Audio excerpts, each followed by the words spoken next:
Hello my dear friends, welcome to my channel world of healthy tips. বন্ধুরা, আজকে আমি খুব গুরুত্বপূর্ণ বিষয় নিয়ে তোমাদের সাথে আলোচনা করতে চলে এসেছি। আর সেই গুরুত্বপূর্ণ বিষয়টি হলো পিসিওডির সমস্যা। আজকালকার দিনে আমাদের লাইফস্টাইলের জন্য বেশিরভাগ মেয়েদেরই এটি খুব কমন একটি প্রবলেম, পিসিওডির সমস্যা। প্রায় প্রত্যেকটা মেয়েই এই সমস্যার সম্মুখীন হয়ে থাকে। আজকে সেই নিয়ে তোমাদেরকে আলোচনা করব তোমাদের সাথে।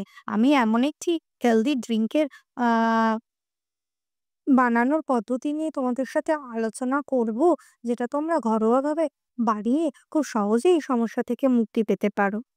এটা তোমাদের হরমোনকে ব্যালেন্স করতে এবং মুড বুস্টার হিসাবে সাহায্য করবে। তাহলে এই ড্রিঙ্কটি বানাতে আমাদের কি, কি উপকরণ লাগছে?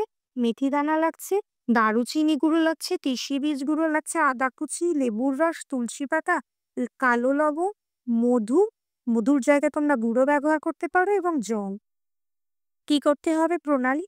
অর্থাৎ এই ড্রিঙ্কটা কিভাবে বানাবে? প্রথমে সা 1/2 চা চামচ মেথি দানা 1 গ্লাস জলে সারারাত ভিজিয়ে রাখতে হবে এবং তারপরে সকালে সেই মেথি দানা ভেজানো জল, তার সাথে দারুচিনি গুঁড়ো, তিসি বীজ গুঁড়ো, আদা কুচি, তুলসী পাতা নিয়ে 5 থেকে 6 মিনিট হালকা আঁচে ফুটিয়ে নিতে হবে। তারপরে সামান্য ঠান্ডা হলে সেটিকে ছেঁকে নিতে হবে এবং ছেঁকা জলের সাথে এরপর লেবুর রস, কালো লবণ এবং মধু বা মধুর পরিবর্তে তোমরা গুঁড়ো ব্যবহার করতে পারো। দিয়ে মিশিয়ে নিয়ে তারপরে হালকা, হালকা গরম এই পানীয়টি পান করতে হবে। এতে কি উপকারিতা মিলবে?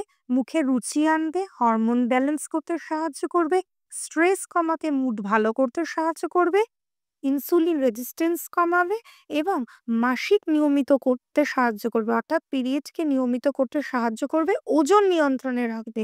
অর্থাৎ পিরিয়ড নিয়ন্ত্রণে থাকলেই আমাদের কিন্তু পিসিওডির সমস্যা থেকে আমরা অনেকটাই মুক্তি পেয়ে যাব।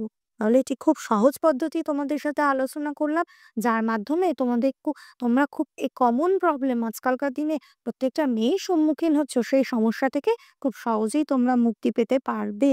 আশা করি তোমাদের এই ভিডিওটি ভালো লাগবে। ভালো লাগলে অবশ্যই তোমরা ভিডিওটিতে লাইক, কমেন্ট এবং শেয়ার করো।